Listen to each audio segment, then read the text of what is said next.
Crónicas de mi ciudad, un recorrido en la añoranza de la Ciudad de México, con Gerardo Olvera Flores. Te esperamos.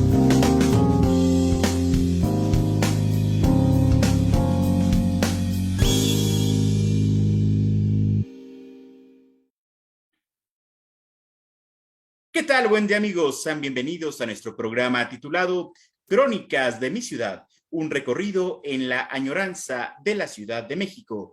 Quien suscribe el de la voz, Gerardo Olvera Flores, cronista urbano, les da la más cordial bienvenida en este jueves de historia de crónica de la ciudad, de las blancas juncias y de los blancos sauces, de la ciudad de los palacios, de aquella ciudad que el cronista dijo que era la chinampa en un lago escondido, por supuesto esta, la muy noble y leal Ciudad de México. El día de hoy, amigos míos, tenemos un programa de alto honor, tenemos el gusto y con esto, con la presentación, damos la bienvenida a nuestro amigo del día de hoy, Pedro Álvaro Carrillo, hijo legatario, nada más y nada menos que del maestro, del ilustre compositor Álvaro Carrillo. Maestro, muchísimas gracias por estar con nosotros.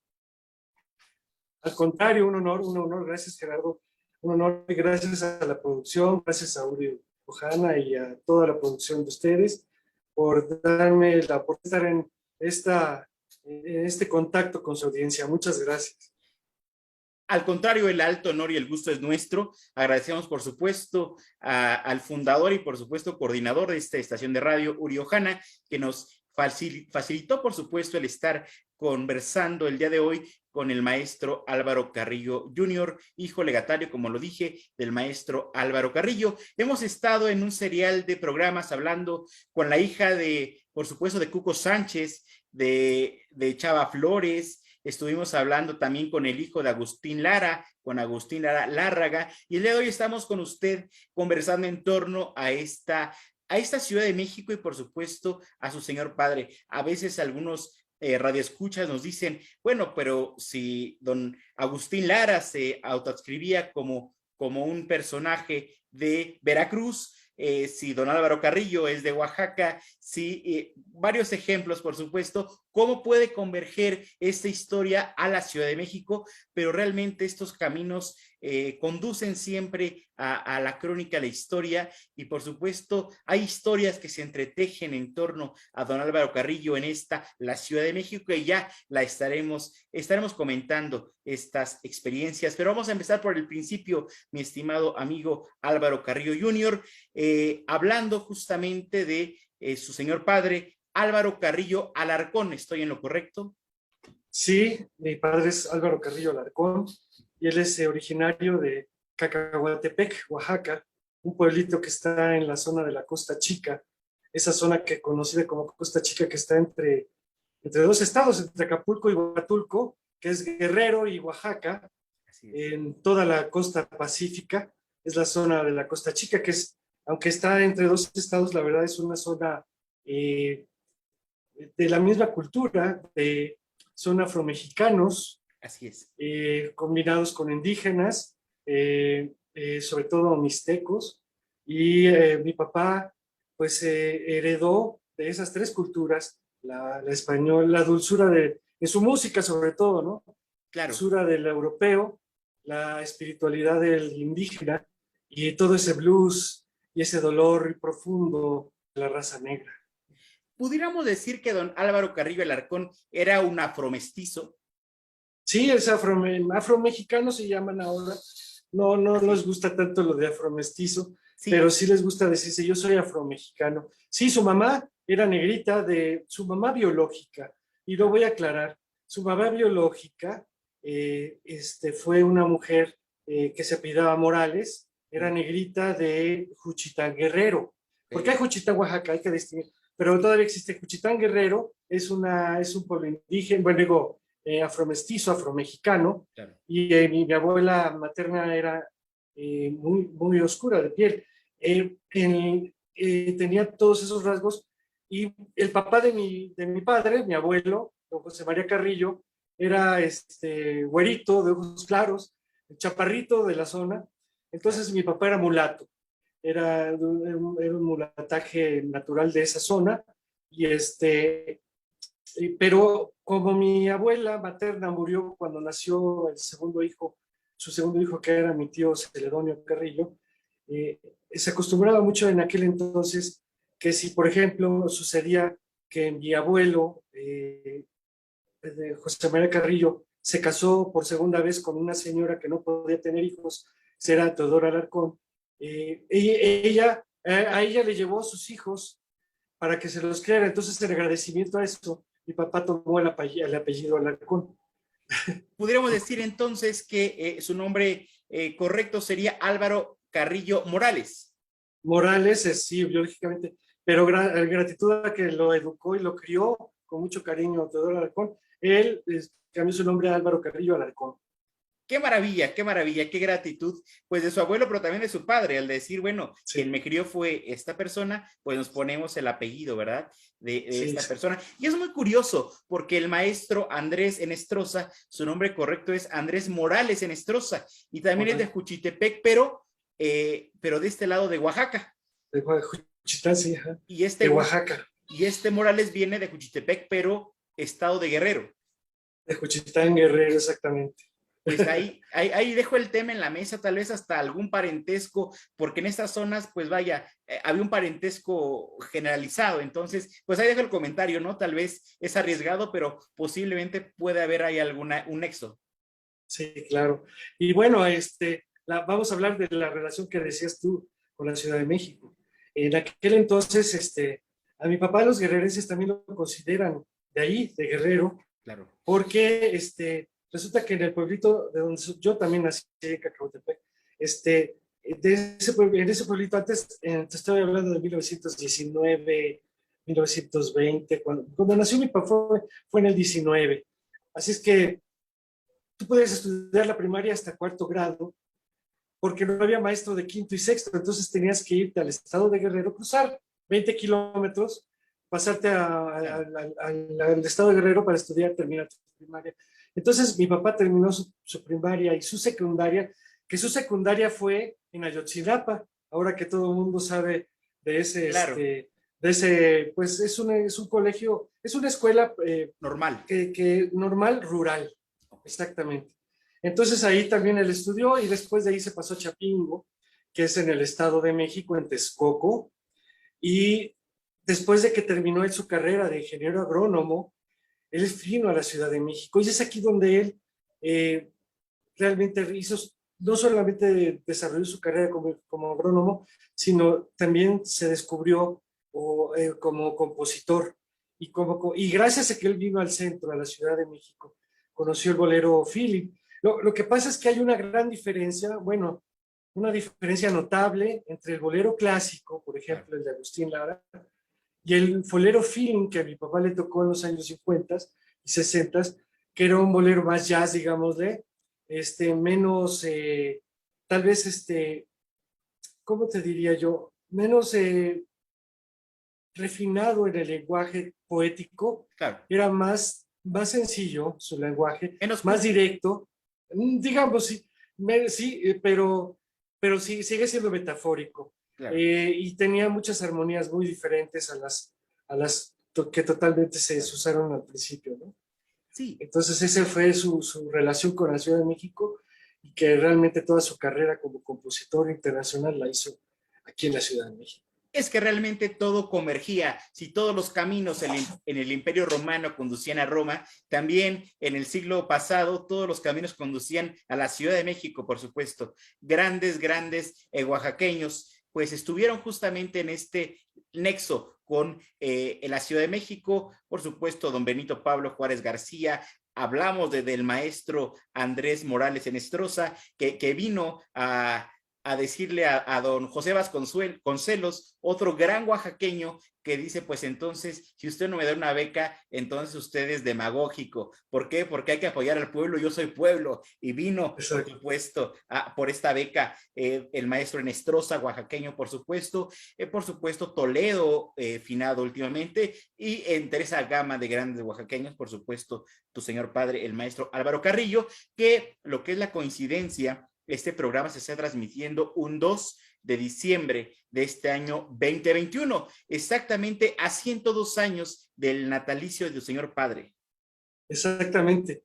Él nació un día como hoy, 2 de diciembre de 1919. El nueve es un número que lo siguió mucho, porque él nació en 1919. Resulta que en 1949 terminó su carrera de ingeniero agrónomo. En 1959 le graban la primera canción que lo hace compositor de talla internacional. Esa canción se llamaba Amor Mío, y muere en 1969 en un accidente automovilístico, justo 10 años después de empezar su carrera, realmente dedicándose al 100% a lo que es composición. Ya dejó a un lado, digamos, la agronomía. Y entonces el 9 estuvo muy ligado a él, pero el 2 de diciembre también fue muy, muy, muy específico. Él como gran Sagitario era muy creativo y muy rebelde. Entonces, yo también soy decía que Sagitario, entonces Sí. me estás describiendo. Decía que era muy rebelde porque mi papá decía que había que decir las cosas, hay que decirlas bien, pero hay que atreverse. Y por ejemplo, su canción más significativa, que es Sabor a mí, Claro.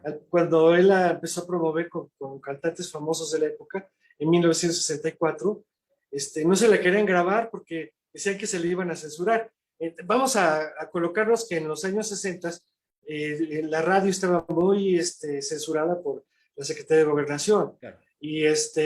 Y muchos cantantes creían que no iban a poder pasar ese tema por lo que decía, porque sabor a mí, ¿no? O sea, tanto tiempo disfrutar, que tú llevas también sabor a mí, que era un poco rebelde, digamos, un poco, no irrespetuoso, pero sí un poco atrevido decir en un aquel erotismo entonces. poético. Sí, y entonces quienes sí se atrevieron a grabarla, bueno, él además de que él la grabó en su voz en RCA Víctor en ese año, también quienes sí se atrevieron a grabarla fueron los Panchos, con la voz de Eddie Gourmet, de allá en Nueva York. Y como Nueva York, ¿cuál censura de qué? Pues ellos se atrevieron a grabarla, y mi papá también aquí en México. Y cuando vieron los cantantes que no había sido censurada en México ni en Latinoamérica, ya entonces la grabaron muchos más en diferentes ritmos, bolero ranchero, tropical, etcétera, ¿no? Pero sí, él era un poco rebeldón en ese aspecto y decía, hay que atreverse a decir las cosas, hay que hacer las cosas como la gente las siente o las sentimos. Claro, sin ser soeces, sin ser majaderos o de alguna forma ofensivos, pero él lo trataba de hacer poéticamente. Qué maravilla, tú al principio comentabas el hecho de el decir nació en esta soledad, ¿verdad? De este ambiente, por supuesto, oaxaqueño. Fíjate que voy a comentar algo a la audiencia y a ti. También a mí me hila mucho el año 19 y con tu señor padre. ¿Por qué? Porque yo visité por primera vez Oaxaca hace 2 años, en 2019, en el centenario del maestro Álvaro Carrillo, en el mes de diciembre, a finales del mes de diciembre, un día antes de la fiesta de la Virgen de la Soledad. Entonces fue maravilloso el poder estar ahí en Oaxaca, a 100 años del nacimiento en Oaxaca, por supuesto, del señor padre, en la fiesta, en la calenda de la Virgen de la Soledad, cantando a dúo con algunos tríos una canción que dice Seguiré mi viaje, entonces que también es tu señor padre. Entonces me une en algún punto de la vida, por supuesto, esta canción. Nos quedamos atentos en tu narración en que hizo sus estudios primeros en Oaxaca y se traslada al Estado de México, a la Universidad Autónoma de Chapingo, a estudiar para ingeniero agrónomo, pero vivía en la Ciudad de México, ¿verdad? Sí, bueno, no, antes Chapingo, bueno, sí, creo que todavía es en un internado. Sí. Es internado todavía, aunque también hay gente externa, pero en aquel entonces era un internado y además nada más era de varones. Era militarizado en ese entonces. Entonces, sigue siendo, como en aquel entonces, una escuela que primero les da entrada a la gente más humilde, okay. Sobre todo a hijos de campesinos, que pues esa es su labor. Su labor es crear ingenieros agrónomos y dar una tecnología moderna a la agricultura mexicana. Entonces, los primeros en ser aceptados son hijos de agricultores, gente muy pobre que no tiene la capacidad económica de pagarse unos estudios, y menos en una universidad de ese estilo. Y entonces mi papá vivió en ese internado, aunque muchas veces venían aquí a la Ciudad de México de días de asueto entre sábado y domingo, para pernoctar. Él y muchos costeños que estaban estudiando ahí pernoctaban mucho en una vecindad que todavía existe, que está ahí atrás de las calles de la Soledad. Hablando de la Soledad, Claro. de las calles de Soledad, atrás de Palacio Nacional. Palacio Nacional, claro. Por ahí. Ajá. En el antiguo barrio de la Soledad. Exactamente. Y ahí mi papá, él tuvo un romance con una señora que le doblaba la edad. Entonces, la señora tenía 40 años de edad y era madre soltera de 2 chicos. Y mi papá tenía 19 años en ese entonces, te estoy hablando de los años 40. El 9 presente. Sí, y resulta que hubo tal romance con ella que de ese amor nació una niña con unos hermosos ojos negros, grandotes. Pero nació muy prematura por la edad de la señora. Además, en la época de los años 40, no había mucha planificación en ese aspecto, ni tanta ciencia como ahora. Pero mi papá necesitaba, por la prematura de la niña, necesitaba conseguir 1,500 de aquellos pesos. Imagínate, pues para un chico ahora, de incluso de 19 años, conseguir una cantidad como equivalente como a 25,000 pesos, pues era mucho dinero. Entonces, lo que a él se le ocurrió fue escaparse, bueno, no asistir una semana a la escuela, y que se quedó aquí en la Ciudad de México cantando en restaurantes, en bares, en cantinas y todo por propinas, con tan buena suerte que logró en una semana conseguir 1,500 pesos. Y él decía que los estaba guardando en una bolsa de esas de papel de estraza de pan para que no se lo robaran. Total que lo logró conseguir y llegó otra vez con su pareja y le dijo: mira, ya tengo el dinero para pagar el hospital. Y ella pues le rompió la felicidad porque le dijo: fíjate que pues la niña ya murió.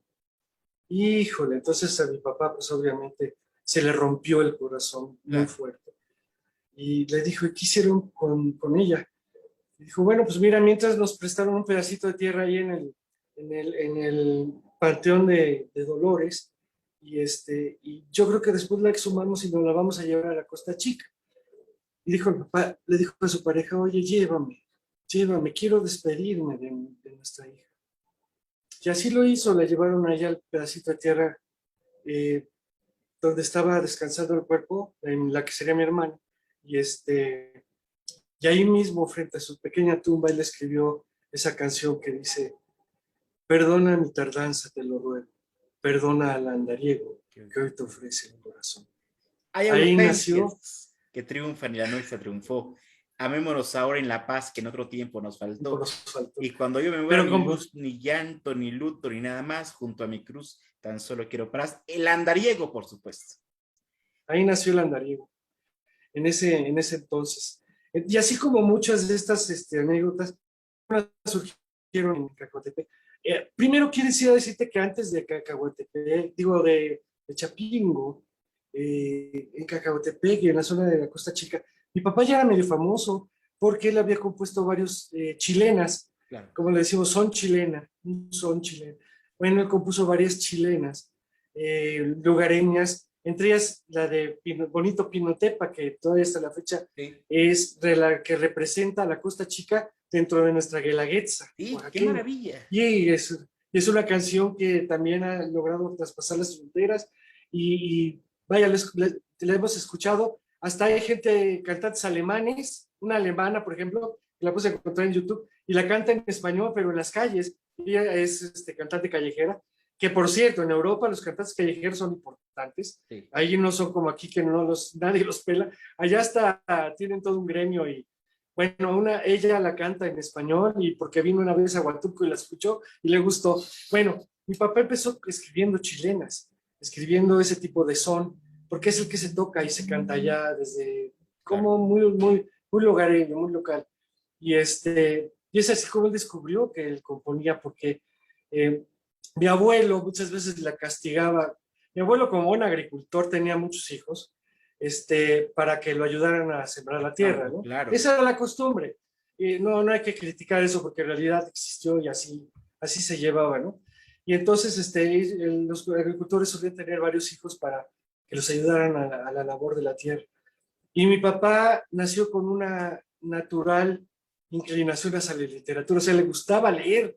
Él, sobre todo la mitología griega, él le fascinaba leer todo lo que era mitología griega, desde la Ilíada y desde todo ese tipo de cosas hasta la verdadera mitología. Y bueno, mi abuelo muchas veces lo cachó que en vez de que estuviera trabajando en la tierra, como lo estaban haciendo sus hermanos, lo cachaba abajo de un árbol devorándose los libros, ¿no? Y entonces mi abuelo decía, tus hermanos están trabajando, tú no, pues tú no tienes domingo, ¿no? A ti no te damos. Y entonces para que él consiguiera dinero para comprarse una guitarra o comprarse cuerdas o hacer algo, lo que hizo fue juntarse con dos primos que tenía mayores, que hizo un trío, y entonces cantaban chilenas, pero él como coplero. Fíjate que no sé si has visto los copleros que te van a tu mesa y te componen una canción según como te ven, Claro. vestido, acompañado, lo que sea. Ese gorrito de lentes y ahí empieza. Sí, ahí empiezan, te hacen una copla, ¿no? Claro. Y él de ahí descubrió que él tenía la habilidad de componer, porque le salían las coplas naturalmente y muy picarescas, muy chistosas. Entonces ahí él descubrió su habilidad para crear versos y melodía de la nada y hacerlo bien, hacerlo de una forma natural. Es ahí donde él empezó con sus coplas y sus chilenas, que ahora ya son famosas ahí en la costa. Es interesantísimo cómo el evento más importante para el estado de Oaxaca y considero para México, aunque se me ofendan otros estados, como lo es la Guelaguetza, pues está representando a su zona. Sabemos, ¿verdad?, que Oaxaca se divide en zonas, valles centrales y demás regiones, pues necesariamente debe de estar la canción de Pinotepa que dice, me gustan tus mujeres, por eso, aunque no sepas, yo seguiré cantando Viva la Costa con Pinotepa, por supuesto, de tu papá, y que al final, pues está ya en una representación mundial de México y por supuesto de Oaxaca, y como tú bien dices, no fue necesario un estudio de grabación, grandes armamentos para hacer esta música, sino que es parte de la música propia de la Costa Chica, como la Costa Chica de grandes músicos, entre ellos me viene a la mente el maestro Indalecio Ramírez, por ejemplo, tu padre, que grandes compositores de añoranzas, de amores fortuitos, pero también perdidos. Sí, claro. Y también pues al principio era muy regional, las canciones eran muy regionales. Las chilenas hablaban de alguna región o de algún pueblo, pero mi papá también rompió con eso, con su rebeldía, y también habló de romanticismo, no nada más. Hay una canción que se llama El Amuleto, que es una chilena, que dice, sal a bailar con ese, te lo permito, y si te mira mucho, dile que pise con cuidadito. Ay, la, porque yo creo que estando tan aguado, no sirve el niño ni para el recreo. Entonces, él hizo mucho lo que también José Alfredo Jiménez hizo. Si tú recordarás, antes de José Alfredo Jiménez, la verdad, la música ranchera, la música de mariachi, era regionalista. Hablaba de ferias, de regiones, de caballos. De las cancioneras, ¿no? Ajá, de una especie también muy campirano, ¿no? Sí. Hablaba de la vida campirana, esa es la verdad, la música ranchera, así nació. Y llega José Alfredo Jiménez y hace lo mismo que mi papá, cambia todo y convierte a la música ranchera en un motivo de música romántica. Y entonces se empieza a decir, amaneció otra vez entre tus brazos. O sea, ya cambió la temática. Ellos fueron revolucionarios en ese aspecto y se atrevieron a hacerlo. Pues a costa de que fueran muy criticados al principio, porque pues no hablaban de eso. La gente que amaba los corridos y la música ranchera a lo mejor les pareció muy, muy raro que don José Alfredo hablara de un mundo raro. Entonces, ¿no? Y entonces mi papá también hizo lo mismo con la chilena, empezó a hablar de romanticismo, empezó a hablar de la mujer, empezó a hablar de las serenatas, empezó a hablar de cosas que no se hablaban en las chilenas antes, con la misma picardía, picardía hablando, son picarescas muy alegres, sin llegar a ser soeces ni tampoco ofensivas, pero es una guerra así como de entre hombre y mujer, de ver quién es el que realmente lleva la relación, si ellas o ellos. Y hay que acordarnos que en Oaxaca existe también, no sé, desde hace muchos ancestrales años, una especie de matriarcado. También las mujeres ahí tienen mucho que llevar, no solamente la familia, sino la economía. Pero bueno, hay un momento en que el costeño también se rebelaba ante eso, decía, no, no. Entonces había una forma picaresca de decirlo.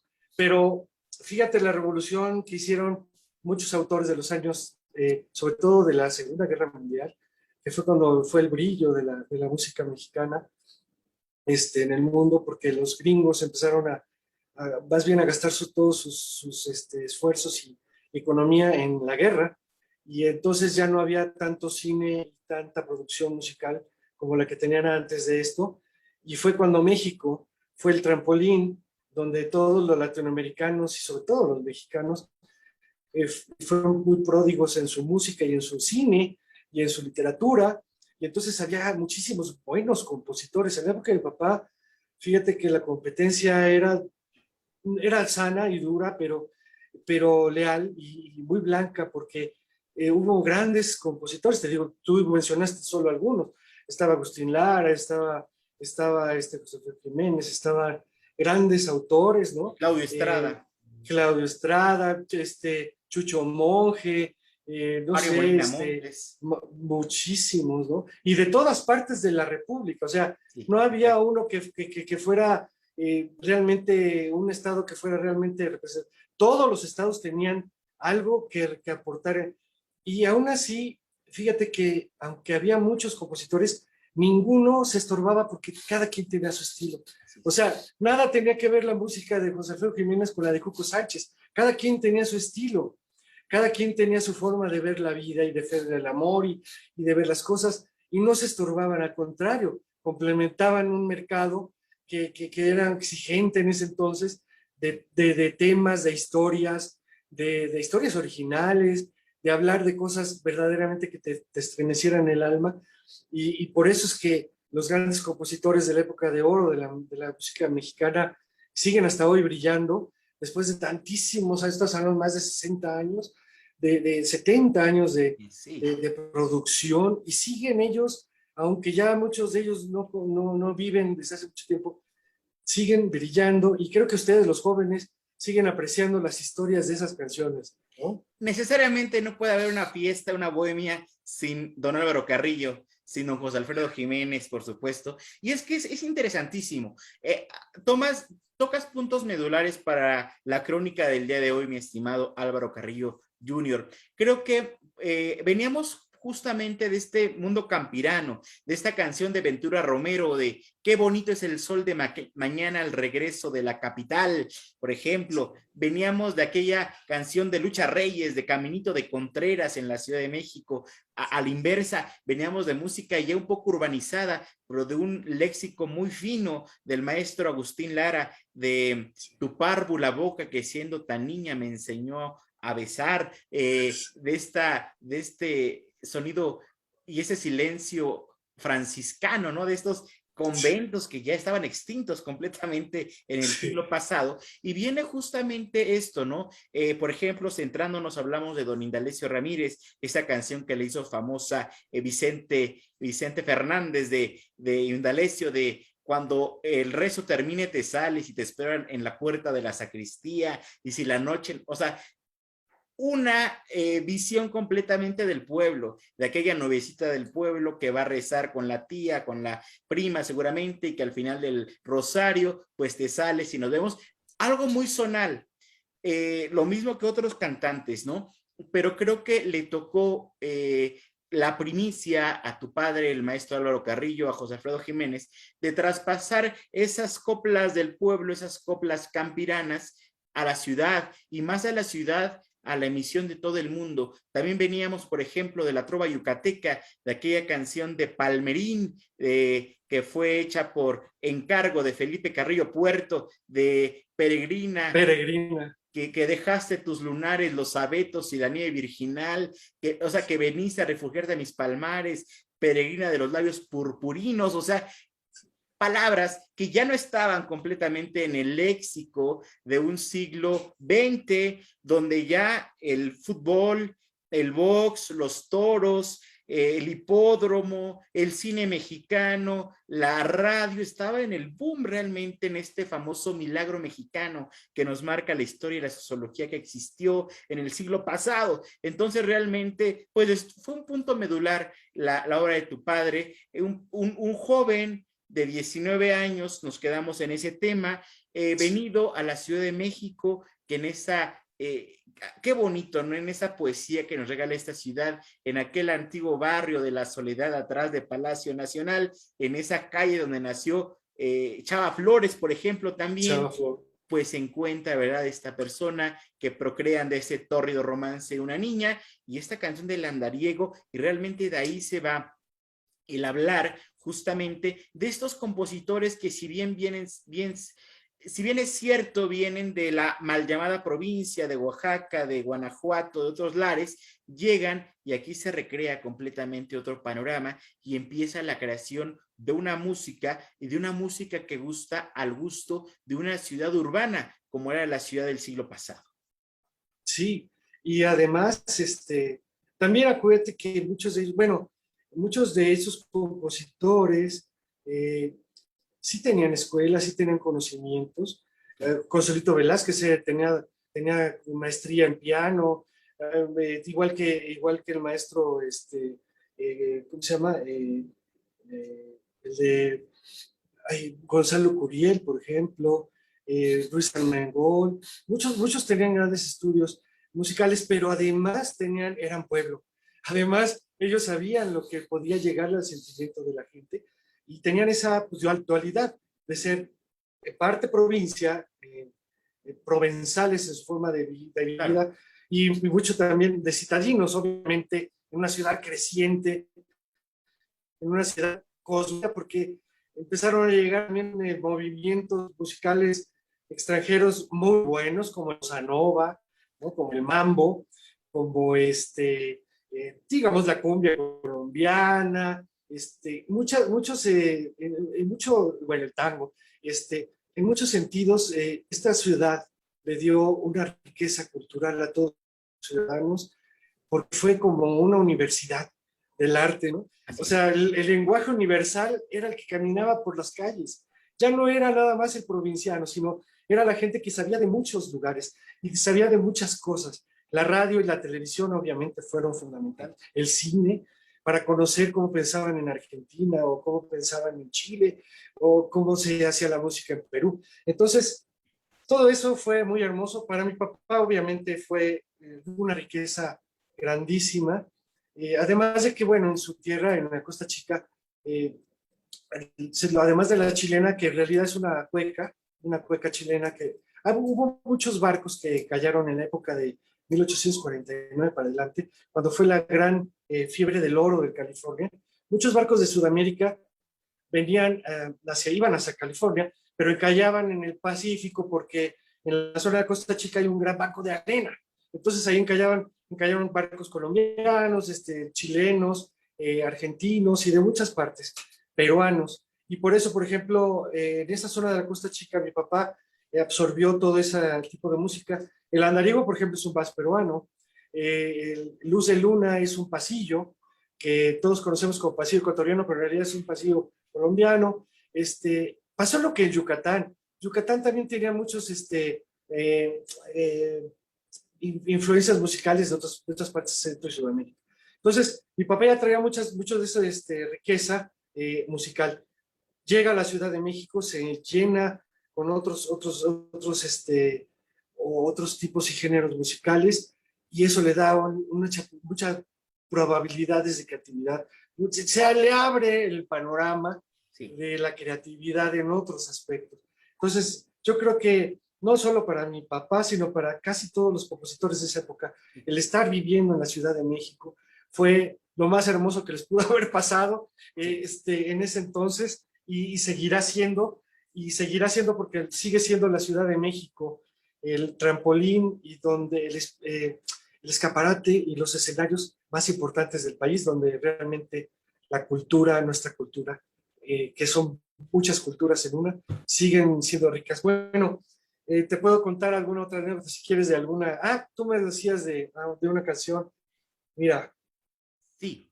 ya estando mi papá aquí en México, cuando le grabaron su primer canción, que fue internacional, que fue Amor Mío, se la grabó primero en un trío que empezaba a ser muy famoso en ese entonces, que se llamaba Los Duendes. En ese trío estaba Pepe Jara, Antonio Pérez Mesa, que era hermano de Luis Pérez Mesa, también gran cantante, y Gilberto Saucillo.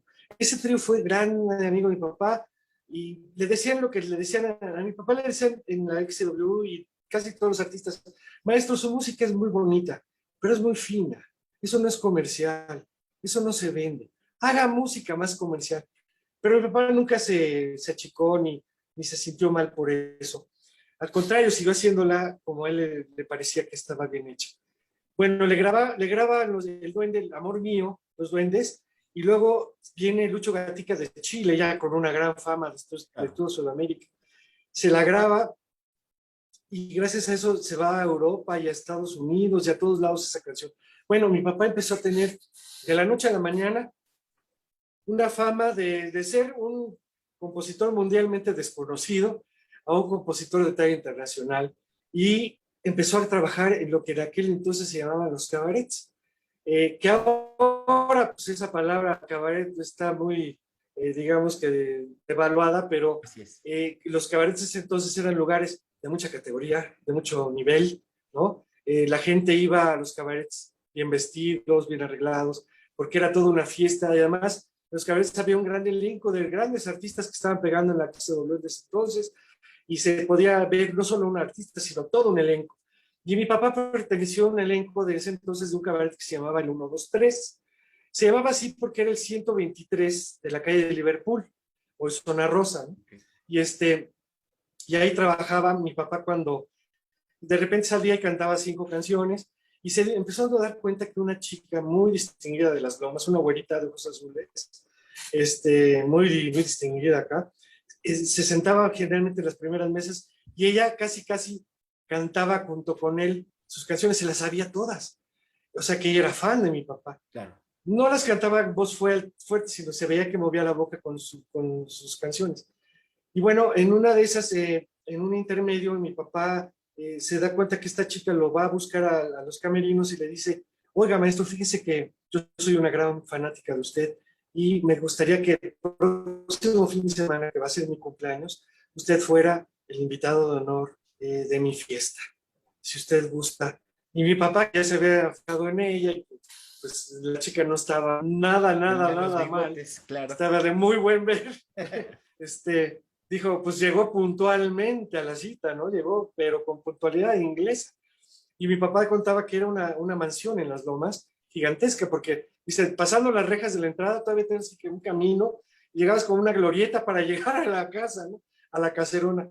Bueno, pues ahí lo recibió esta chica, lo pasó a una gran sala donde ya había mucha gente platicando, muchas gentes ahí distinguidas. Lo sentó, le sacó su guitarra del estuche y cantó con él unas 3 o 4 canciones ahí para las gentes que estaban ahí reunidas. Y en ese momento de repente ella se da la media vuelta y se va.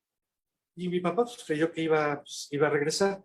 No, ella se fue ahí a una terraza a ligar con sus galanes, ¿no? Que tenía vastos, muchos galanes. Entonces ya no regresó.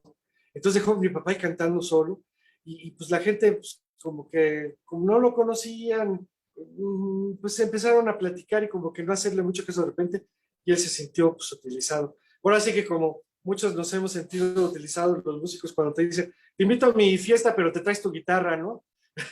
Así se sintió. Entonces, pues sin hacer muchas olas, la verdad, Claro. él fue acallando su guitarra y sin que nadie se da cuenta la guardó en su estuche y se salió de esa fiesta, se fue. Triste, tal vez un poco molestos por haber sido utilizado, y tomó un taxi, un libre, en las calles de Las Palmas, ahí en la avenida de Las Palmas, y en una servilleta que él se había sacado de la fiesta, una servilleta que por cierto todavía conservamos, que tiene una manzanita de Bundet, atrás escribió parte del guión de esta canción y la letra que dice: ya, todo lo llenas tú, yo no soy nada en ti, y te voy a dejar, al fin tú eres feliz, ni lo vas a notar.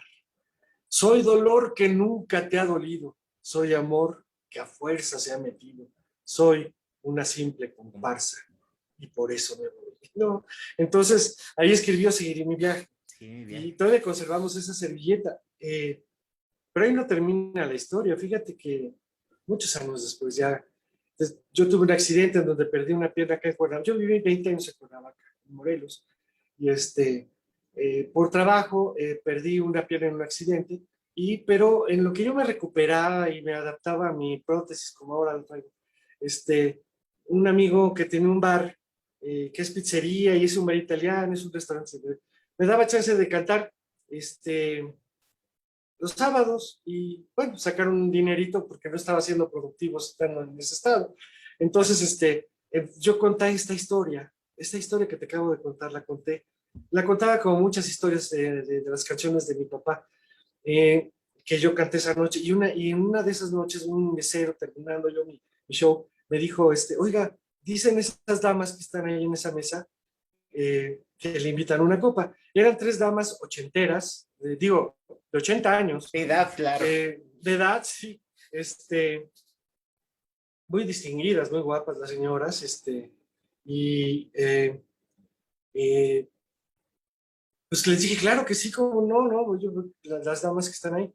Fui y eran 3 damas y una de ellas era rubia, bueno, canosa, rubia, pintada, de ojos azules, muy guapas las 3. Y ella me dijo: Álvaro, lo que acabas de contar fue cierto, dice, se refiere a mí. Yo soy Ana, la que vivió en esa casa y que realmente me la escribió a mí. Yo me junto todavía con mis amigas, con estas 2 amigas que ves aquí. Dice, yo me junto todos los jueves a jugar cartas, jugamos canasta, etc. Dice, pero ahí no terminó la historia, mijo, porque tú dices al final de tu historia que, pues, que dices en broma que, pues, en realidad, pues, tu papá estaba muy molesto, bueno, ofendido, y que, pues, en realidad hasta un poco desilusionado porque pues yo decía que había sido un amor platónico, ¿no? Claro. Pero no en la cuestión del amor platónico idealista de Platón, sino porque nunca se había podido echar al plato a la chava, ¿no? Entonces, pero dice, no, Álvaro, dice, después yo lo busqué a tu papá, le pedí disculpas por lo que había sucedido, y hasta hubo noviazgo, dice, fuimos novios. Dice, y no, me lo eché al plato una vez, me lo eché al plato muchas veces, y yo, señora, no me diga, una dama de 80 y tantos años que te diga eso y de tu papá, es como que me dio pena, ¿no? Pero dice, no, es que esa es la verdad, fuimos novios, sí hubo relación. Dice, yo después lo fui a buscar. Dice, eso te falta en la historia. Entonces yo le llegué a conocer allí en Cuernavaca en más o menos en 1997, 98, perdón, 2006, 2008, entre el 2006 y el 2008, que estuve yo ya todavía, la logré conocer a esa señora, okay. No sé si viva todavía, pero ella me certificó que esa historia fue cierta. De nombre Ana. Ana, sí, y tenía un apellido como polaco, por eso no me acuerdo de él, pero no sé, no me acuerdo, y mentiría si les inventara yo aquí un apellido, pero sí existió esa Ana, se llamaba igual que mi mamá, nada más que en esa época que sucedió esto, mi papá todavía no conocía a mi mamá, o sea, mi mamá la conoció hasta el 59, fue muchos años después. Qué maravilla, entonces es esa historia después de esta fiesta en la cual pues lo invitan solamente como para amenizar, como también varias, le recuerdo una anécdota así al maestro Armando Manzanero y demás, bueno, estos cantantes que pues era para amenizar, pero hasta ahí, ¿no? Pero qué maravilla que en este caso, pues sí, logró concluir, ¿verdad? La misión a la que se encomendó el maestro Álvaro Carrillo, pero también nos dejó estos versos, ¿no? En esta servilleta, como tú bien dices, de me haces menos. Y este es mi coraje, y si no te gusta lo que traje, a Dios, que de algún modo seguiré mi viaje. Qué maravilla, pero qué bueno, ¿no? Creo que nos dejó esta belleza de canción, seguiré mi viaje, por supuesto, pero bueno, el poeta, el maestro sí concluyó el cometido, entonces me llena de más orgullo.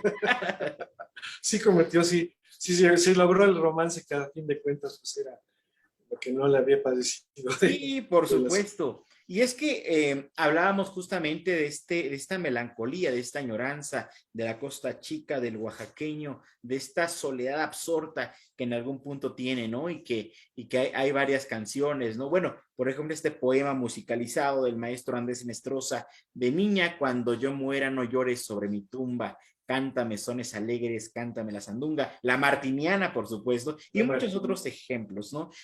Bueno, pues la canción Mixteca, por supuesto, del maestro López Alavés. López Alavés. Entonces, pues imagínate. Qué lejos estoy del pueblo donde he nacido. Esa canción, no sé si alguna vez has estado fuera de México y la has escuchado o la has cantado, te salen las lágrimas. Qué lejos estoy del pueblo donde he nacido. Híjole, con eso ya. Fíjate que te voy a contar una anécdota. Hace 3 semanas aproximadamente, en la fiesta de las culturas indígenas en el Zócalo, hubo una expresión oaxaqueña muy importante, hubo bandas mijes y por supuesto no pudo faltar Pinotepa de tu señor padre, y cantaron también la canción mixteca, y había varias personas que no dijeron su nacionalidad, vamos a decirlo así, pero por sus lágrimas al entonar la canción mixteca, él es oaxaqueño, necesariamente. Sí. Entonces, es esta tristeza, esta melancolía, ¿verdad?, que tiene esta gente de Oaxaca. Y por supuesto, seguiré mi viaje entre una de ellas, pero el andariego, pero también hay una canción que me fascina, por supuesto, que es como un lunar, como se lleva un lunar, ¿no? O sea, fantástica es esta canción. Esa canción también tiene esa anécdota. Mi papá, ya siendo novio de mi mamá, pues era un novio que era de una semana sí y 2 semanas no, con mi mamá, porque pues él daba en giras. En aquel entonces ellos, los artistas se daban a conocer, además de la radio, se daban a conocer por las caravanas artísticas que había, se iban de pueblo en pueblo y bajaba todo un elenco de artistas. Ahí se hicieron el Piporro, María Victoria, muchísimos artistas, incluso artistas de otros países como Libertad Lamarque. Muchos fueron en esas caravanas que llegaban a pueblitos donde la radio no era tan fácil de llegar. Entonces, se iban y mi papá, pues lógicamente te digo, era un novio de mi mamá, que lo veía una semana sí y 2 semanas no. Entonces, mi mamá, pues acostumbrada a otro tipo de noviazgos, ¿no? En los que pues, se veía el novio cuando menos cada fin de semana, ¿no? Claro. O cuando no tenían trabajo, y mi papá, pues no, se le iba 2 semanas. Entonces dijo un día, mi mamá muy molesta, yo no sé, pero yo me lo voy a decir, yo ya no quiero ver a Álvaro porque no sé si piensas que soy su burla o algo así, y a veces lo veo, a veces no, a veces me avisa que se va, a veces no me avisa, a veces habla y a veces no, por teléfono, etcétera, ¿no? Y ella quería romper, pues estaba enamorada de él, entonces era difícil saber qué irse. Entonces le dijo a mi abuela y a sus primos, tíos y todo, les dijo, ¿sabe qué? Yo me voy a ir a la costa, porque mi mamá también es costeña, es de Ometepec, Guerrero, y dijo, me voy a ir allá para la costa, no le digan dónde estoy. Si él me viene a buscar, díganle que no saben dónde me fui, ¿no? Y a su mamá, mi abuela, le dijo, no le digas dónde estoy, dile que no quiero ver. Total que de una de esas regresa mi papá, trata de buscar a mi mamá y no la encuentra por ningún lado.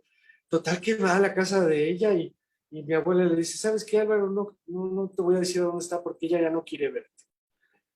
Piensa que no es una relación normal y no quiere ser la burla de nadie. Y mi papá se preocupó mucho. Pero nunca falta el pariente, claro, el primo chismoso, ¿no? Bendito Dios. Que alguna vez se acercó a mi papá y le dijo, pues no, yo supe que estaba allá por Ometepec, allá se fue, allá anda. Y mi papá dijo, pues es cuando. Entonces agarró el chofer, mi papá traía chofer siempre, no le gustaba mucho manejar. Entonces se fue con el chofer hacia Huetepec. Y en el camino escribió esa canción de Como un lunar, que le llegó a dar, cuando llegando a Metepec, se la llevó de serenata en la noche a mi mamá, y le empezó a cantar, como se lleva un lunar, todos podemos una mancha llevar. En este mundo tan profano, quien muere limpio no ha sido humano, Sí, pues. ¿no? Y entonces, y sigue, fíjate cómo sigue la poesía, dice, si vieras qué terrible resulta la gente demasiado buena, como no comprende, parece que perdona, pero en el fondo siempre nos condena. Claro. Vuelve conmigo, mi amor, que tus errores no me causan temor, pues mucho más que todos ellos, vale uno solo de tus cabellos. Y en eso sale mi mamá al balcón y dice, sí, como se lleva todo un lunar, todos podemos una mancha llevar, dice, pero tú ya pareces tigrillo. y bueno, lo perdonó obviamente y siguió la relación hasta que se llegaron a casar. Pero esa es una de las anécdotas de esa canción que pues tiene mucha filosofía y tiene mucho cariño. Y pues es cierto, de alguna forma, como también dice otras de las canciones de papá, puedo fallar, pero nunca de mala intención, ¿no? Claro. Entonces, por eso es que nacen las canciones. Todas esas canciones, y a ustedes los chavos, yo quisiera decirles de veras sinceramente, esas canciones de todos esos artistas y compositores que estamos hablando, grandes, Armando Manzanero, todos esos grandes compositores, casi nunca escribieron por encargo. O sea que ellos compusieron una canción para que la cantara quién sabe qué fulano, o porque se las pidió la disquera para quién sabe qué artista. Claro. Todas esas canciones que todos queremos y lloramos, en realidad tienen una particularidad y por eso han durado tanto tiempo en el gusto del público. Porque son canciones que nacieron del corazón. Primero, son canciones que nacieron de vivencias. Son canciones que nacieron de algo que no tenía nada que ver con la industria del disco, ni tenía nada que ver con la industria del arte. En realidad lo hicieron de corazón. Ya si después se las grababan, pues era un plus. Pero en realidad ellos lo que hacían era descargar todos. Por eso el compositor no necesita psicología ni terapeutas. Todo el peso que trae cargando de los días, de los meses, de los años, de la vida, los descarga en lo que escribe. Los descarga en la música, los descarga en la historia, los descarga en su letra, los descarga en todo. Entonces, eso es una terapia y eso es una forma de dar el corazón en algo, en una obra que lo va a hacer primero bien por él, no por los demás, sino por él y para él. Y después, si esa música obviamente tiene todo el arte como para conmover a los demás, es obvio que los demás la vamos a pedir que la canten y que la canten varios artistas o que la escuchemos en diferentes formas y es obvio que van a perdurar. Entonces, yo creo que esa importancia, lo importante para cualquier compositor, para cualquier artista, para cualquier músico es que lo que haga, lo haga de corazón. Primero que nada, y si tú haces, por ejemplo, lo que estás haciendo, tu profesión, tu oficio, lo haces de corazón, no importa si ahorita te escuchamos 15 y mañana te escuchan 15 millones. Así es. A ti lo que realmente te va a llamar la atención y te va a hacer que tú sigas tu trabajo es que lo haces porque te nace el corazón hacerlo, porque en realidad eres feliz cuando lo haces. Eso es lo que realmente importa en la vida, ¿no? Que lo que hagas, no importa lo que hagas, siempre y cuando lo hagas de corazón y lo hagas porque realmente te llena hacerlo, ¿no? Y entonces lo trascendente, pues vendrá solo, vendrá de la mano, no lo necesitarás buscar, no lo necesitarás pelear, ni necesitarás hacer nada, porque si yo me he dado cuenta que por ejemplo, un programa como este se hace famoso, es de boca en boca. Creo que es la mejor publicidad, ¿no? Sí. Oye, ¿ya viste por ese programa? Dicen cosas de esto, etcétera. Y empieza por sectores y después termina populacheramente con muchas personas, ¿no? Entonces, sí. Es importante que lo que se hace de corazón. Por supuesto, estoy completamente de acuerdo. Y créeme que esta crónica que hacemos, yo siempre lo he dicho, la crónica es un oficio, no hay una cédula profesional que nos diga eres cronista de la Ciudad de México, es por mero amor, por gusto.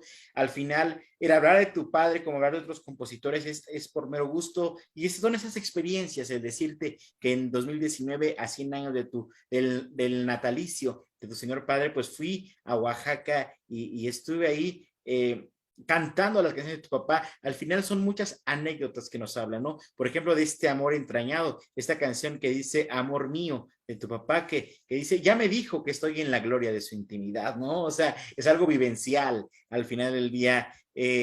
Tal vez no sobran las palabras, pero después de un beso ves la cara de aquella palidecida, con los ojos cerrados, y dices, estoy en la gloria de su intimidad. Al final es parte de lo que se vive en un beso, lo que se vive acabando un verso, lo que se vive saliendo de una fiesta donde no fue lo que tú pensabas, como en la canción de Seguiré mi viaje. Al final somos instantes, somos momentos buenos, malos, los que va forjando, y que al final pues la composición, la poesía son vehículos, ¿verdad? Para no necesitar ni gastar 250 pesos en un terapeuta, sino que en una hoja pues se puede expresar todo lo que sentimos necesariamente, y que tu papá está bien retratado en canciones fantásticas, por ejemplo, Seguiré mi viaje, Como un lunar, Luz de luna, por supuesto, grandes canciones, Adiós Chapingo, que también es una canción muy bonita, que es interesante, pues tal vez este despegarse de esa etapa de su vida, ¿no? Adiós a Chapingo, que también es parte de la canción de tu papá. Es una canción que todos los chapingueros cantan cuando se reciben, cuando terminan su carrera, y es con la que se despiden de su escuela, ¿no? Y dice, ya mi madre me dio el vivir y mi escuela me dio el porvenir.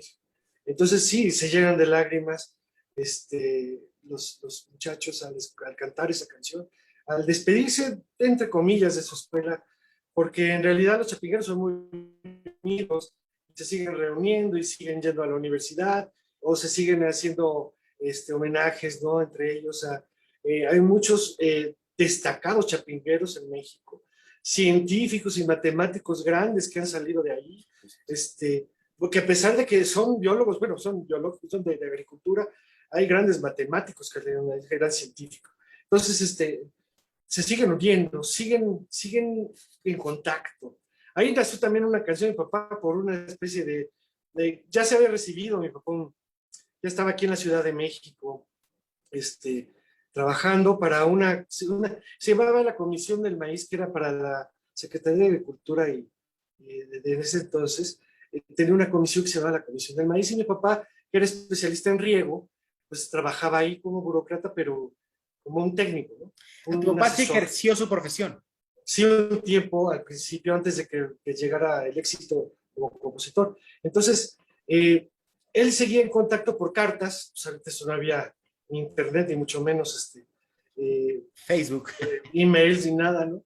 Entonces, se comunicaban por carta, y él mandaba cartas a sus amigos en boches. Entonces llevó un día un bonchecito de cartas para diferentes partes de la República, porque los ingenieros agrónomos están repartidos por toda la República. Claro. Y entonces dice que llegó a la oficina de correos y llegó con su bonche de cartas, ¿no? Y para esto traía él en mente hacer una canción hacia un amigo que acababa de tronar con su novia, porque él sospechaba que lo estaba engañando ella con otro tipo, ¿no? Con otro galán. Y entonces traía él como que la idea de hacer una canción de desamor en ese momento. Pero bueno, llega con su bonche de cartas allá al mostrador de correos de ir del centro de México, del edificio de correos, y se pone el mostrador, y ya lo atiende una dependienta, y le dice, mire señora, quiero mandar este montocito de cartas a Tampico, a Sonora, y cuando de repente volteé a ver la cara de la señora, y estaba con el ceño fruncido, con los brazos cruzados, viéndolo irónicamente, ¿no? Medio enfadada. Y él se voltea y le dice, ¿qué? ¿No? Señorita, aunque le cueste a usted mucho más trabajo. Y entonces mi papá pues dice que por dentro se rió, pero no se rió por fuera. Claro. Por dentro se rió y pensó, sabrá Dios, ¿no? Y entonces esa frase que se le ocurrió ahí, más lo que ya traía de contexto de querer hacer una canción sobre el tema de su amigo, salió pensando en sabrá Dios, uno no sabe nunca nada, ¿no? Como no adivino, seguiré pensando que me quiere solamente a mí. Y de ahí salió esa canción. Maravilla. De mandar cartas a sus amigos, ¿no? Y de la historia de su amigo lo tronó la novia porque sospechaba que ella también andaba con otro. Que andaba de gira artística.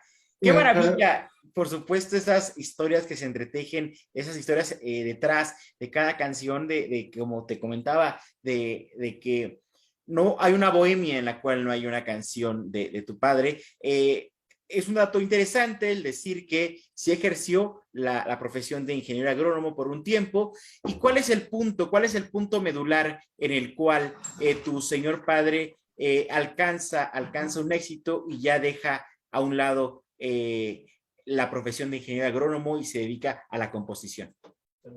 La canción de Amor Mío, que te platicaba que fue la primera canción que le grabaron, digamos, ya profesionalmente, y que realmente tuvo un éxito inusitado, y que ese mismo año se cantó en Estados Unidos. La cantó Doris Day, que en ese entonces era una rubia que tenía varios programas de televisión y era cantante y era actriz. La cantó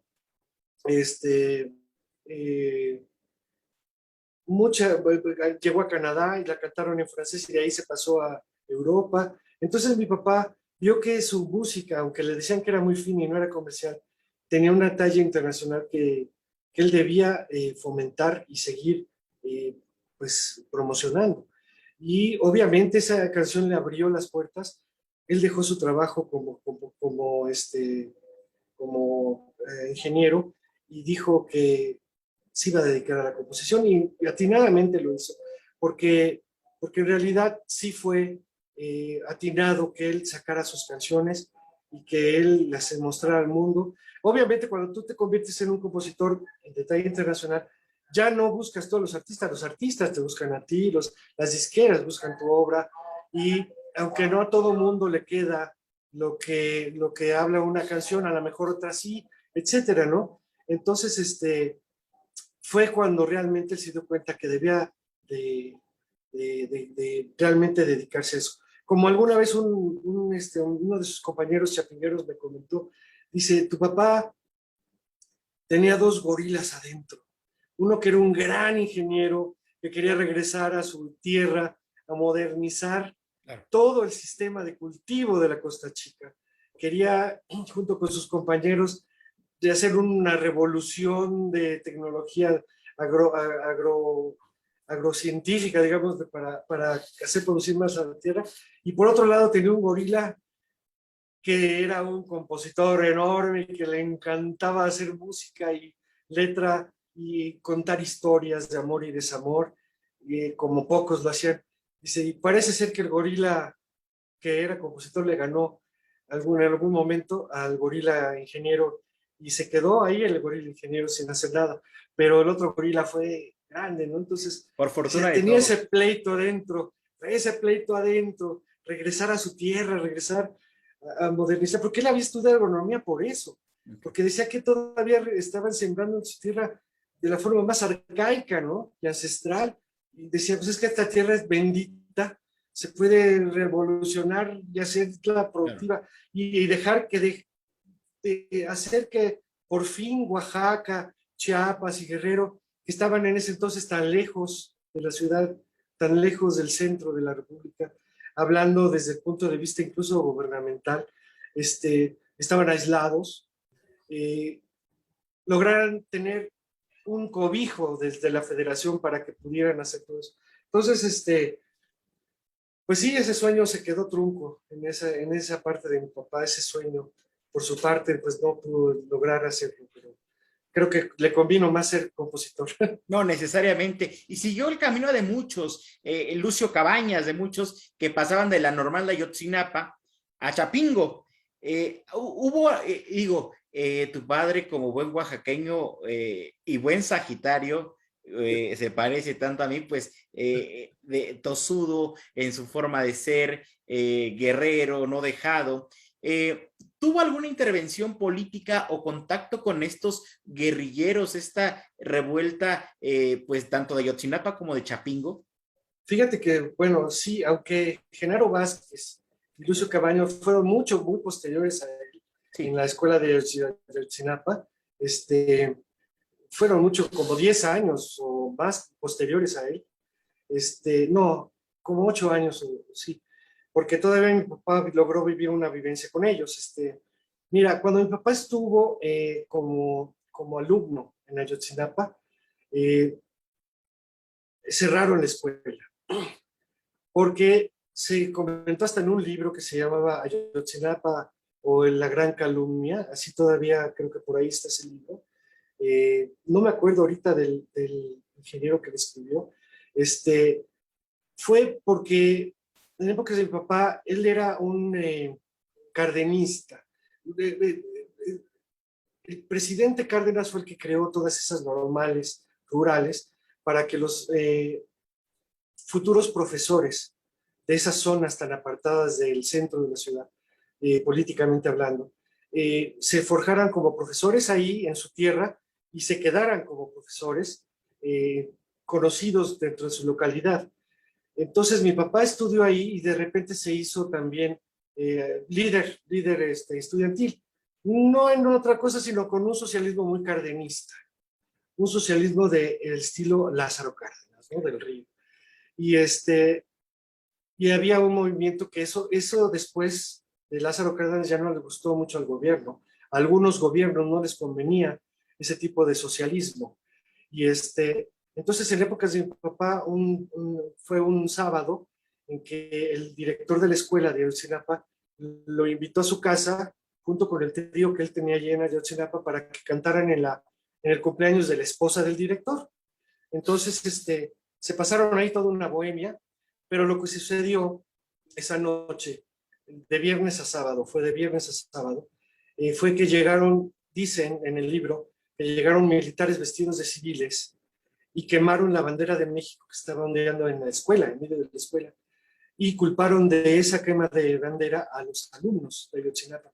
Entonces, además de que hubo persecución política y hubo secuestros de alumnos desde entonces, cerraron la escuela.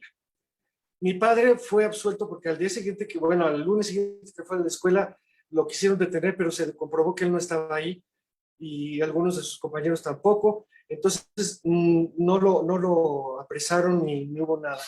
Pero cerraron la escuela de Ayotzinapa y gracias a que cerraron a la escuela de Ayotzinapa, Chapingo mandó cartas a los alumnos que quedaron para decirles, invitarlos a que formaran parte de su universidad sin necesidad de pasar ningún filtro, sino nada más habiendo sido alumnos de ahí, iban a pasar a Chapingo. Bueno, años después, muchos años después, en el 65 o 66, mi papá ya era un compositor conocido, recibe una llamada de un medio hermano. El medio hermano más chico de mi papá se llamaba Porfirio, también era mulato y era, digamos que el segundo de a bordo de Lucio Cabañas y del profesor, del otro profesor, Genaro Vázquez. Genaro Vázquez. Bueno, Lucio Cabañas le dijo a Porfirio Carrillo, oye, yo sé que tu hermano es Álvaro Carrillo. Me gustaría ya que estamos copados por el ejército y que pronto vamos a morir, me gustaría que este cumpleaños que voy a celebrar, el último, sea una bohemia con tu hermano, con Álvaro Carrillo. Entonces, mi tío Porfirio le mandó una carta, un telegrama a mi papá, diciéndole que lo veía, que él veía que próximamente el ejército les iba a caer encima, que probablemente era la última misiva que iba a recibir de él, y que él tenía ciertos regalos que darle antes de morir, y que lo veían ahí en Chilpancingo, entre Chilpancingo y Chilapa. Okay. Entonces mi papá, pues acudiendo a su hermano, fue para allá, y antes de llegar a Chilapa, dicen que que iba con el chofer mi papá, lo pararon, unas camionetas se le cruzaron, y lo bajaron y le dijeron, lo encapucharon y lo subieron a otro automóvil y se lo llevaron por la sierra, a él y al chofer. Y lo secuestraron. Y llegaron después de algunas horas a ver, y estaba don Lucio Cabañas, y ya fue cuando vio a mi tío Porfirio y le dijo, hermano, pues te tuve que engañar para traerte para acá, porque si no, yo sé que pues, no hubieras venido. Entonces, estuvo 3 días de Bohemia con Lucio Cabañas y con todo el ejército revolucionario de ahí de la Sierra de Guerrero, y al tercer día ya lo regresaron a su automóvil, le dieron de regalo un machete donde por un lado tenía las iniciales de Lucio Cabañas y de Genaro Vázquez, y por el otro tenía su nombre, Álvaro Carrillo. Machete que ya con los años ya no existe, se fue deshaciendo. Y también le regalaron una metralleta hechiza, una ametralladora calibre 22, fíjate, hecha hechizamente por los revolucionarios, que ya después de eso mi abuela se deshizo de, cuando mis padres murieron, mi abuela se deshizo de ella, porque tenía mucho miedo de que cayera en manos de niños, que por alguna historia los hubiera disparado esa cosa. Entonces, esa fue el rapto que tuvo mi padre por parte de, pues, de ese movimiento revolucionario. Y obviamente sí, después, unos meses después, asesinaron a Lucio Cabañas, también murió mi tío Porfirio, y murieron muchos, terminaron con ese movimiento. También falleció tu tío. Pero sí hubo una historia de eso. Ya, sí, en ese movimiento falleció hace muchísimos años, en el 60. ¿Qué no serían que agarraron a don Lucio Cabañas? Lo han de haber agarrado como en el 67, 68, por ahí. No sé, no me acuerdo de esa historia. Pero sí fue una anécdota que se inventó mi papá ahí. Qué maravilla, o sea, forma parte tanto de la historiograma de la Ciudad de México, pero también de estos conflictos, de estas pugnas entre guerrilleros, ¿verdad? Que bueno, propiamente, indirectamente, pero que también participó tu papá. De esta canción de Sabor a mí, coméntame si estoy en una imprecisión. Después viene esta canción que tiene el nombre La Mentira o Se te olvida. Se llama Se te olvida. Okay. Esa sí ya la vivimos nosotros. Fue posterior mi entonces. Papá la compuso. Mucho, pues ya por esas épocas del 64, mi papá compuso esa canción, y me acuerdo que mi hermano y yo dormíamos en un cuarto que estaba aledaño al estudio de mi papá. Entonces la oíamos, todas las noches oíamos cómo mi papá se ponía a componer la misma estrofa o la misma melodía, claro, etcétera, etcétera. La repetía muchos tiempos para arreglarla, para pulirla, ¿no? Y un día terminó esa canción un sábado, se llama Se te olvida. Y le hablaba a Pepe Jara, que era su amigo, y además siempre le hablaba porque Pepe Jara era mejor guitarrista que mi papá. Entonces se le enseñaba, además de que eran amigos como hermanos. Claro. Entonces le dijo, oye, Pepito, acabo de componer una canción, ven y ayúdame, quiero que te la aprendas y que le pongas ahí los acordes de paso que deban de ser, etcétera, ¿no? Y fue Pepe Jara y la estuve ensayando ese sábado con mi papá. Total que ese mismo sábado mi papá tenía que irse en la noche porque lo invitaron como invitado especial en el Festival Mundial del Bolero que se celebra en La Habana, Cuba. Entonces él tenía que salir a La Habana, Cuba ese sábado. Y Pepe Jara tenía trabajo en Televicentro esa misma noche porque se estrenaba una telenovela que se llamó La Mentira, okay, que era protagonizada por Julissa y por Enrique Elizalde. Entonces Pepe Jara estaba contratado para amenizar, digamos que el evento del inicio de la telenovela. Y dice Pepe Jara, contaba que llegó y estuvo ahí en la fiesta, estaban todos los actores, en la producción y todo el gran festival para iniciar la telenovela. Estuvo cantando 5 horas, dice Pepe Jara, que estuvo cantando como 5 horas ya cuando vio que todo el mundo había agarrado una fiesta bien rica y todo el mundo estaba platicando y todo. Pues lo único que se le ocurrió fue decir, voy a volver a ensayar la canción que me enseñó Carrillo en la mañana porque se me va a olvidar. Y empezó a cantarla, pues más para él que para nadie, ¿no? Y cuando de repente quien creyó que nadie lo estaba escuchando, pero quien sí lo estaba escuchando, era don Ernesto Alonso, que estaba de espaldas a él. Okay. Y Ernesto Alonso le dice, oye, Pepito, ¿y esa canción ¿Quién es? Nunca la había escuchado. No, no, no, es una canción del ingeniero Álvaro Carrillo. Lo que pasa es que me la aprendí en la mañana y la estoy tratando de ensayar porque si no se me va a olvidar.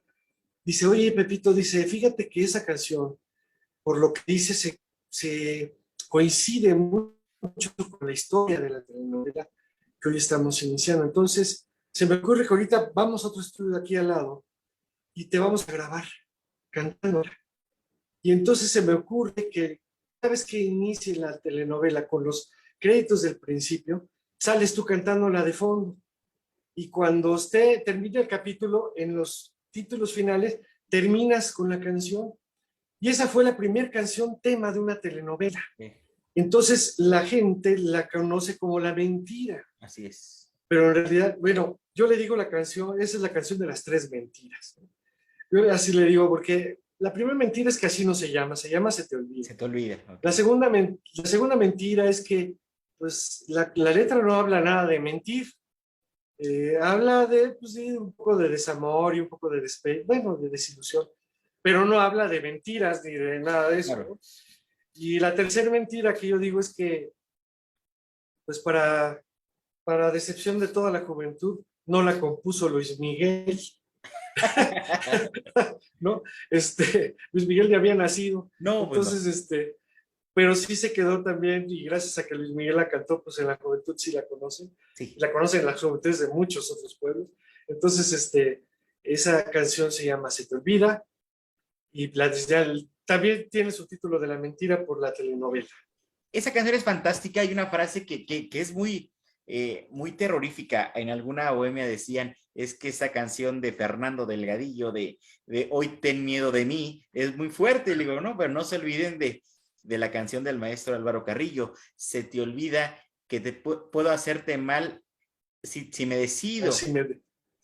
Porque tu amor hasta puedo hacerte mal. Hasta puedo hacerte mal si me decido, pues tu amor lo tengo muy comprometido. O sea, es es como un poco así amenazante, ¿no? Sí, claro, ¿no? Sí, pero fíjese, al fin que ese pacto no es con Dios. Entonces, al final es fantástico y que es una de las canciones icónicas de tu papá que se pensaría que es de las iniciales, pero ya es de los años 60.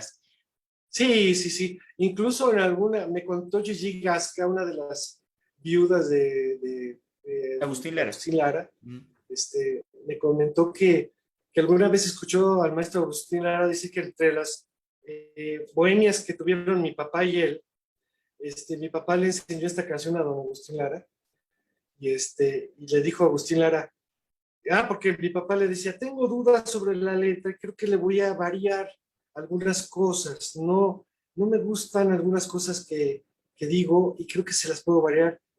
Y que Agustín Lara se volteó y le dijo, maestro, varíe usted lo que quiera, pero por favor no le quite la frase de, pues resulta que no soy de la estatura de tu vida. Y dice, eso es el secreto de esa canción.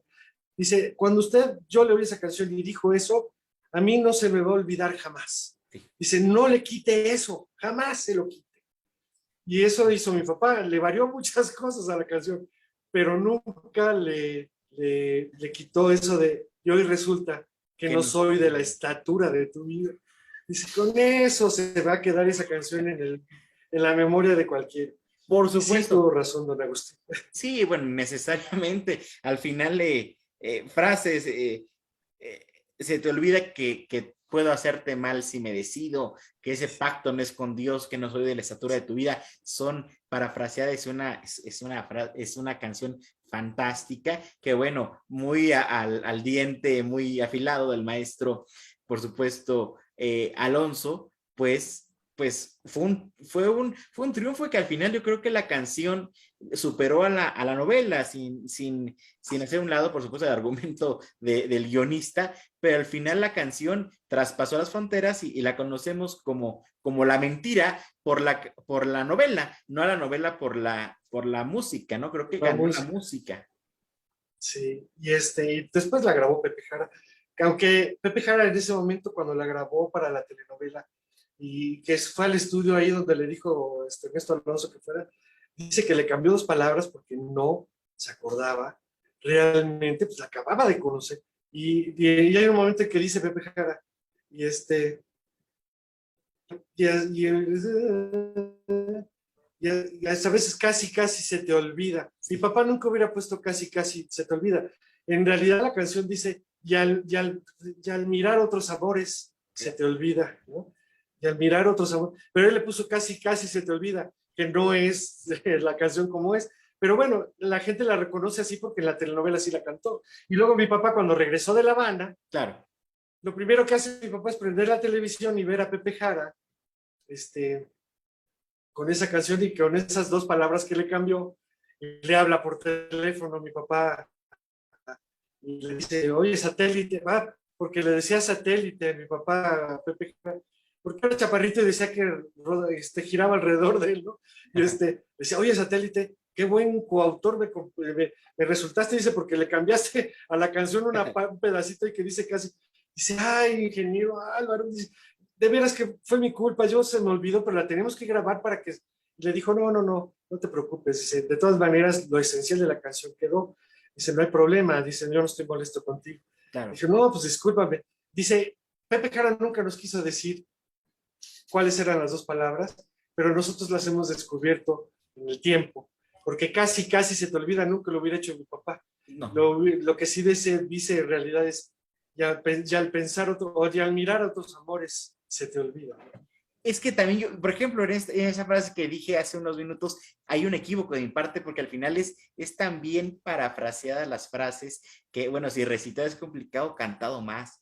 Digo, no es por excusar al maestro Jara, pero sí, o sea, es también, se te olvida que te puedo, o sea, me equivoco ahorita. Que hasta puedo hacerte mal si me decido, pues tu amor, o sea, el parafraseo es fantástico, que sí, al final, con musicalizado, pues sí es compleja de interpretar, por supuesto. Sí. Y bueno, no sé si todavía tenemos tiempo, pero yo quisiera comentar algo que a Uri Ujana, que es nuestro amigo y casi nuestro hermano de profesión, además de la composición, que Uri tiene sus composiciones. Claro. Le va a interesar también saber mucho de el secreto que tenía mi papá para componer. No solamente era el fraseo, no solamente era respetar una rítmica y una metáfora, ¿no? Él sí respetó desde la esencia del bolero, en realidad en sus letras es la metáfora. ¿Por qué? Porque la metáfora, como su nombre lo indica, dice meta, y significa más allá de, ¿no? Y fora de la forma, más allá de la forma. Tú tienes en una canción bolero 2 minutos y medio para contar toda una historia, no tienes más. Claro. Entonces, tienes que utilizar metáforas para decir mucho en pocas palabras. Y de la literatura, mi papá, que leía mucho, que le gustaban las novelas, le gustaba la mitología griega y la mitología azteca y todo eso. Él aprendió de los grandes escritores que las grandes obras universales tienen 3 características principales. Una, que en las primeras frases te atrapan. O sea, el primer párrafo de un libro, que es grande, que es ingenioso, que es novedoso, en su primer párrafo te atrapa. Y eso lo hace él también en las canciones. Y te voy a decir, por ejemplo, un gran escritor como Cervantes, ¿no? Dice, en un lugar de la Mancha, de cuyo nombre no quiero acordarme, ya te atrapó. Claro. Porque dices, bueno, desde ese momento dices, bueno, ¿y por qué no quiere acordarse de ese lugar de la Mancha? Ya te atrapó, ¿no? Luego, ese es el primer secreto de Álvaro Carrillo. Sus primeras frases te atrapan, ¿no? Se te olvida que me quieres a pesar de lo que dices. Sí. Ah, caray, ahí ya hay una gran verdad y una gran metáfora que vale la pena seguir escuchando por qué, ¿no? O el para qué, o el de cómo, o de quién. Así. Y luego viene la parte central de una obra literaria y de una obra musical buena, que es el clímax, o sea, ya lo que es el estribillo, lo que es el coro. Ahí se sintetiza toda la obra. Todas las historias que vienen desde el principio se juntan y se entrelazan ahí. Ahí es donde viene el estribillo, y si el estribillo no conmueve al mismo autor, pues no va a conmover a nadie. Entonces ahí tienes que desahogar muchas cosas para que se haga cantable lo que estás haciendo. Claro. Y después viene el tercer elemento, que es rematar con una frase más fuerte que la primera para que te den ganas de volver a escuchar esa canción, ¿no? Que ese pacto no es con Dios. Entonces, y hay cosas que se te fueron de la canción que a lo mejor la quieres volver a escuchar y te dan ganas de volver a escuchar y volver a escuchar. Eso en cuestión de letra y en cuestión de música también, las melodías. Sí. Alguna vez me dijo Arturo Castro antes de morir, con el maestro Arturo Castro, gran maestro, gran compositor mexicano de los hermanos Castro. Y me dijo, dice, la magia de tu papá, musicalmente hablando, dice, es que fíjate, y me habló de la mentira, dice, tararara, tararara,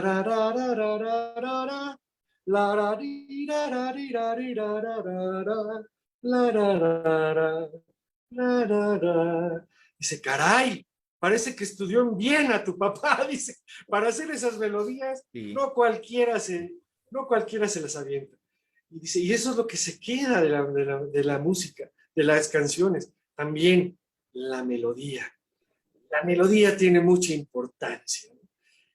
y es la magia que hace que aunque tú seas un cuate que nació en Rusia o nació en China o nació en Filipinas o nació en un lugar donde no entienden y nadie conoce tu idioma, pero oye la melodía de la canción, en realidad está sintetizando también en la melodía la historia.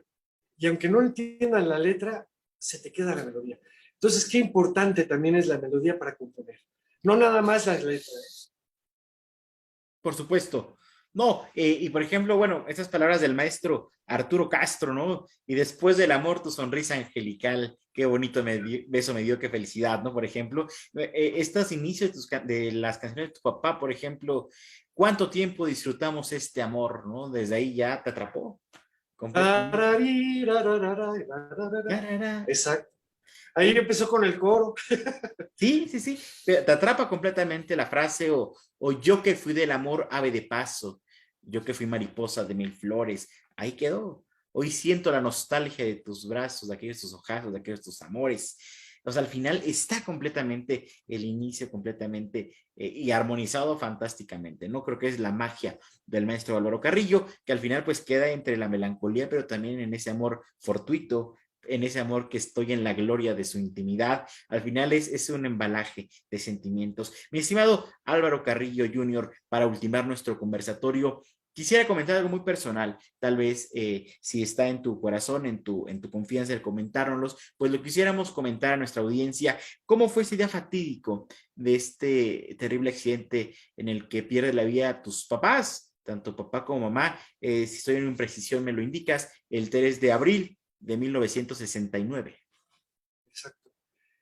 Otra vez el 9. Sí, mi papá fue muy amigo del profesor Caritino Maldonado, que en ese momento, el 3 de abril, iba a tomar posesión como gobernador del estado de Guerrero. Y como eran grandes amigos, por cierto, de Ayotzinapa, eran grandes amigos, pues a mí el profesor Maldonado invitó a mi papá como uno de sus invitados personales especiales para ese día. Y fuimos. En ese entonces fue el chofer íbamos el chofer, mi papá fue al frente, mi madre, mi hermano Mario Alberto y yo atrás con mi madre. Mis hermanas no fueron, mi hermana Marisa en ese entonces iba a cumplir 2 años y mi hermana Georgina, la más chica, tenía 9 meses de haber nacido. Entonces eran bebés y no iban a aguantar un viaje tan grande. Que entonces si era a Chilpancingo, pues era largo, ¿no? Y fuimos a la toma de posesión. Y de regreso, ya casi llegando a la Ciudad de México, por el kilómetro 26.5, antes de llegar a la Ciudad de México, una señora que iba en una camioneta Guayín Rambler,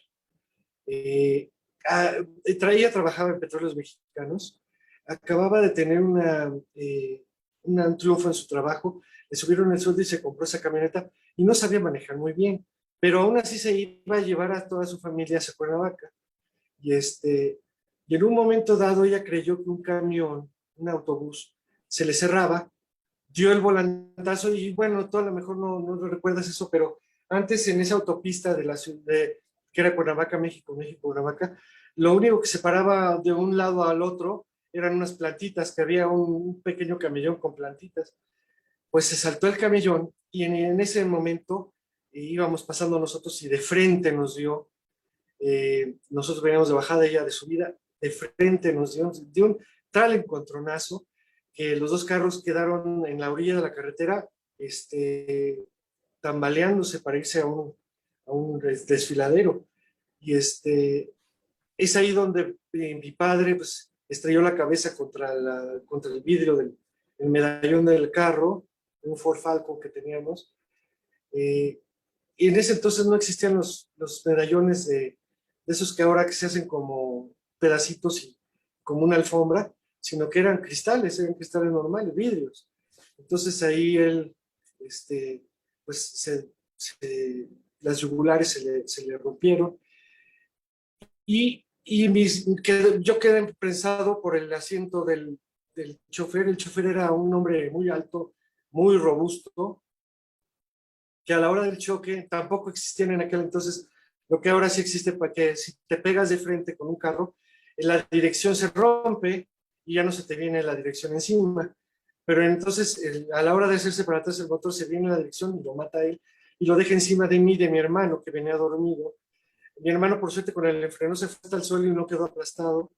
Y mi madre quedó prensada entre los asientos. Entonces, fue una historia muy, muy dura para mi hermano y para mí, porque pues, vimos cómo murieron mis padres en ese accidente terrible.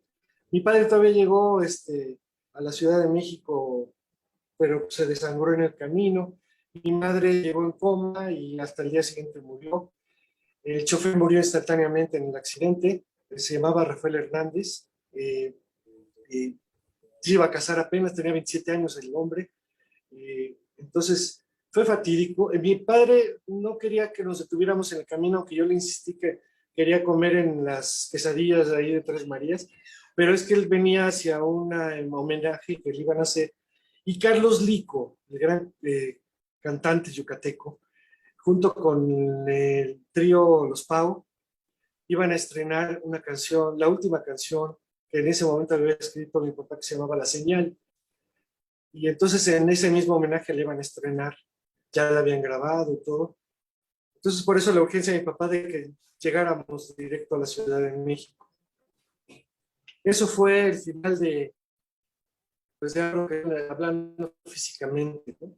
Y de mi madre, nosotros quedamos huérfanos. Yo de 7 años, que era el mayor, mi hermano de 5, mi hermana Marisa de 2 y la más chiquita de 9 meses. Y luego nos crió la única abuela que teníamos viva en ese entonces, que era mi abuela materna, Eloina Guzmán, Añorbe. Ella nos crió, ella fue la que nos crió con todo y que ella tenía cáncer, sufría cáncer. Ella nos crió, todavía nos duró 10 años. Y bueno, así terminó la fatídica vida de mi papá, que empezaba apenas a darse a conocer muchos canciones internacionalmente. Frank Sinatra, poco antes le había cantado La Mentira, bueno, se te olvida. El título de Yellow Days, si quieren buscarla, está en YouTube, con Frank Sinatra y la orquesta de Duke Ellington, se llama Yellow Days, y después la cantaron muchísimos otros cantantes. También a él le tocó más o menos conocer que, bueno, Sabor a mí, todas esas canciones, muchas otras canciones que conocemos de mi papá, como Diariamente, cosas que ya había compuesto, pero que obviamente no había sacado, fueron conocidas por Pepe Jara, porque Pepe Jara, aunque él se conservó como su amigo, ¿no? Entonces, siempre fueron tan amigos que hasta la fecha los restos de las cenizas de Pepe Jara descansan al pie de la tumba de mis papás allá en el patio jardín. Fue una gran amistad y Pepe Jara nunca fue infiel a su cometido de dar a conocer las canciones que Álvaro Carrillo dejó. Es impresionante la forma en la que lo narras. Estaba tu papá a poco menos de cumplir 50 años. Sí, murió de 49, un poco antes. Fue en abril. Todavía faltaba un poco. Sí, para diciembre faltaba todo. Faltaban meses, muy pequeños los deja realmente, Tu mamá también muy joven fallece también, seguramente. Sí. Mi Y, mamá sí tendría 37 años, más o menos. 37 años. y al final, pues, fallece un compositor que estaba llegando a su clímax, pero que bueno, al final dejó canciones que necesariamente son parte fundamental, ¿no? Creo que las suposiciones, si don Álvaro Carrillo nos hubiera durado más, pues no valen al final. La obra fue tan vasta como le llegó el final de su vida. Al final, José Alfredo Jiménez también murió muy joven. Al final, grandes compositores han muerto jóvenes de 50 años aproximadamente y nos han dado un legado. ¿Tu hermano también está en el mundo de la música o solamente tú, mi estimado Álvaro No, Carrillo? no, mi hermano también es compositor, es cantautor y también junto conmigo seguimos la tarea, ¿no? De seguir promoviendo la música de mi papá a pesar de 60 y, bueno, ya 52 años de que murió, sigue vigente y nosotros lo tratamos de seguir promocionando como cantantes. Claro, como compositores, cada uno de nosotros es diferente a mi papá, eh, cosa que nos estorbó mucho en nuestra carrera porque, bueno, cada quien de nosotros, mi hermano es licenciado en comercio internacional, algo así, y yo estudié ingeniería mecatrónica, entonces, pero yo me he dedicado más que nada a ser ingeniero de audio, ingeniero de grabación. Eh, Muchas veces llegábamos a las disqueras y decíamos, yo tengo canciones también, etcétera. Y nos decían, pero compones como tu papá. Y yo decía, pues no compongo como mi papá, ¿no? Pues, para empezar, no vivo la misma época que mi papá, yo soy ochentero, yo soy de los años 80. Entonces, yo traía otra cosa, otro acervo cultural. Y muchas veces por eso lo rechazaban, nunca nos, como que no nos creían, ¿no? Que pudiéramos componer. Obviamente, tal vez si mi papá hubiera vivido más tiempo, nos hubiera dado muchos tips que nosotros aprendimos después de muchos años. Pero sí, mi hermano también se dedica a eso, también es muy buen compositor. Yo quiero muchas canciones, pero también, te digo, es más conocido porque él vive en Oaxaca, vive en la ciudad de Oaxaca. Él se casó allá y ya tiene su familia y todos sus hijos, su esposa. Y su esposa, que por cierto viene de una familia zapoteca, le hizo la traducción a Sabor a mí en zapoteco, entonces bueno, la canción en zapoteco y en inglés también. Y Sabor a mí también es un fenómeno, porque hemos visto que Sabor a mí la han traducido no solo a otros idiomas extranjeros, sino también a lenguas originarias de México. Está en náhuatl, está en maya, está en zapoteco, está en mije, está en el musgo, en varios en lenguas originarias mexicanas, y eso le ha dado también mucha cabida en muchas partes de nuestra cultura mexicana, ¿no? Sabor a mí es una canción que la cantan en muchas formas, en muchas lenguas. Y es que don Álvaro Carrillo es cultura, es arte, es Oaxaca, es México. Al final necesariamente debe estar en todas nuestras lenguas posibles porque ahí radica la esencia de este afromexicano, este hombre de amores, de claros y oscuros como lo es tu padre, y te agradezco infinitamente pues que nos haya regalado tu tiempo y nos haya regalado pues estas experiencias interesantísimas. Muchas gracias. Al contrario, un gran saludo a todos ustedes, un gran honor que me hayan hecho todo este honor de poder platicar con ustedes, Gerardo, y a Uri también muchas gracias por habernos invitado a esto. A todos los que producen ustedes, muchas gracias a tu programa y a todos sus escuchas de todo corazón, gracias. No, hombre, agradecidos contigo, con tu señor padre, que hoy justamente estamos a 102 años de su natalicio, por supuesto, rindiéndole un merecidísimo homenaje este 2 de diciembre del 2021, es decir, a 102 años del natalicio de don Álvaro Carrillo Alarcón, y por supuesto recordando lo que nos decías al inicio, pues el apellido de su madre biológica, Morales, que lo tendremos muy en cuenta. Pues muchas gracias, mi estimado Álvaro. Gracias a Uri también por hacer el enlace para esta transmisión. Y el que suscribe, el de la voz, Gerardo Olvera Flores, les agradece infinitamente su tiempo, su disposición para escuchar a este humilde cronista, pero principalmente amigo de ustedes en este programa titulado Crónicas de mi ciudad, un recorrido en la añoranza de la Ciudad de México. Que pasen excelente noche de jueves, excelente fin de semana, hasta la próxima.